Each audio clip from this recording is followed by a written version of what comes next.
Okay, so I want to start this section with a very simple evil file. We'll use that as a warm-up so you get used to the idea of all of the files that we're going to build, on how I'm going to be transferring them and testing them. So the file that I want to build is going to allow me to execute system commands on the system that it gets executed on.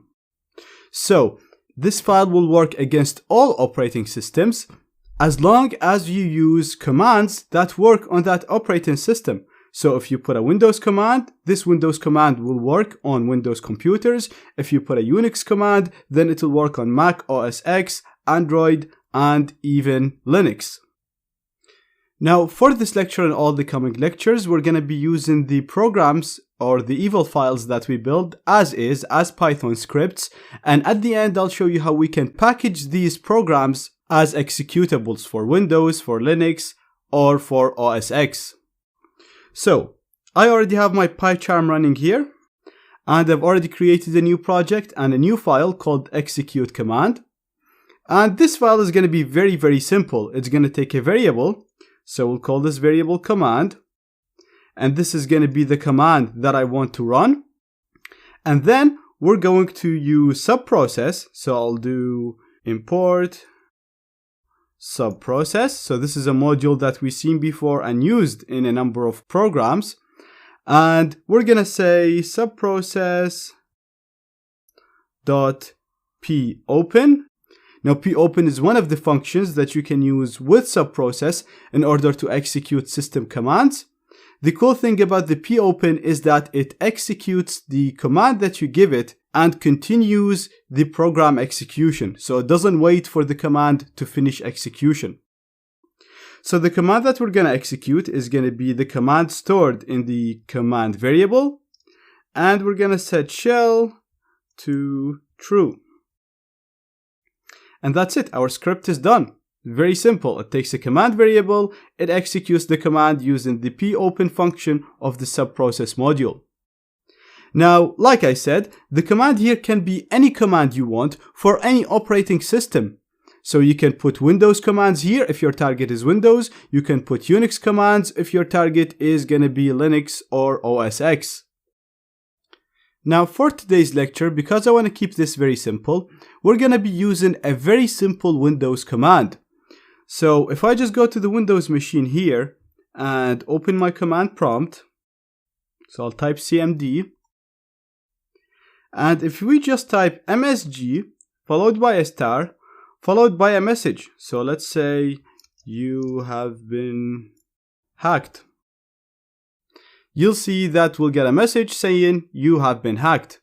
Now obviously this is nothing useful, but it just works for our example because I want to show you that this script will execute any system command that you want. So in the command, we're just going to use the exact same command that we used right now. So we're going to say msg followed by a star followed by you have been hacked. Now I've saved this, and this is going to be saved in the project directory for PyCharm. So I configured that to be in my home directory, in a directory called PyCharm projects, and the name of this project is execute command, and this is the file right here.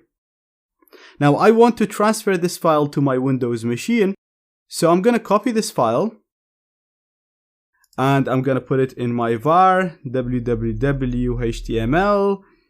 and in here I've actually manually made a directory called evil files, so you can right click and create a new folder, and I'm actually going to paste this inside this directory. So I'm just going to do Ctrl V, and as you can see, this is the file that we want. Now as you probably know by now, Kali comes with a web server, so if I just go to my terminal and do service apache to start, this will start my web server, and I'll be able to access this web server and all of its files using the IP of Kali. So if I do ifconfig here, you'll see that the IP for ETH0 is 10.0.2.16. So if I go to my Windows machine, go to my browser, and go to 10.0.2.16, I'll be able to access my web server, which has an index saying ha ha ha. And then if I put a /evil files, I'll be able to access all of the files stored in the evil files directory. Now the file that I want to download right now is called executecommand.py. So I'm going to click it, save it, and this will go into my downloads directory, as you can see in here. Now I can run this using my Python interpreter, just like I showed you before when we were running the arpspoof.py. So from my command prompt, I'm going to do cd downloads. And then I'm going to put the location where my Python interpreter is installed on. So it's installed in my C, Python 27, and it's called python.exe. And I'm going to follow this with the name of the file that I want to run, which is called executecommand.py.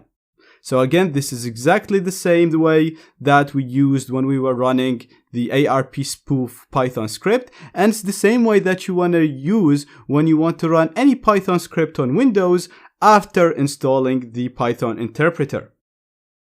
Now, I know this is not the best way of running evil files, especially when you're targeting a person and you're using social engineering to get that person to run your file. You can't tell them to install Python first and then run it this way.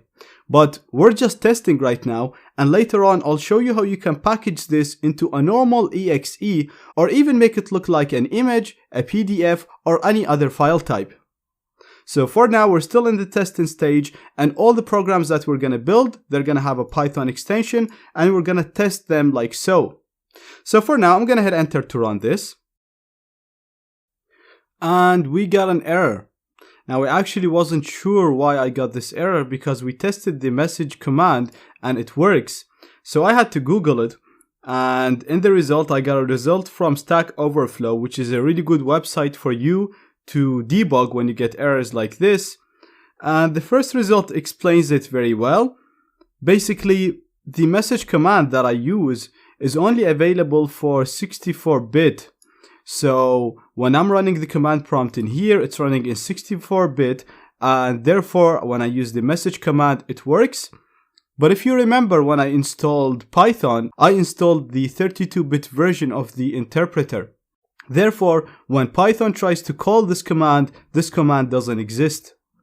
So if you're calling it from a 32-bit architecture, you're going to have to use the full syntax for the location for this command for the 64-bit, because it's only available for the 64-bit, which is this one right here. So instead of just saying message, you're going to have to use this full command instead of the message. Now I'm just going to modify the script locally. So if I just go to my start menu, and I've actually installed a text editor called Sublime Text.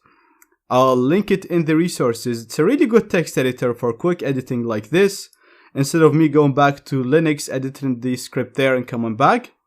And I'm just going to open the script, which is in downloads, and it's called execute command. And I'm going to replace the message here with the full path as shown in Stack Overflow. I'm going to save this, quit it, and run my command again. And as you can see, the message box works, and basically the code that we used inside our script right here got executed. Now, this is a very simple script. The main reason why I made a full lecture on the script, because I want you to get comfortable with the way I'm going to be transferring files between Linux and the target operating system. So in the future, I'm not going to show you how am I going to copy this to var www.html and then download it from the target computer. I'm going to cut that part of the video, and you'll just see me writing the code in here and then tested it in the Windows machine or the target machine, whether it's Windows or Linux or OS X.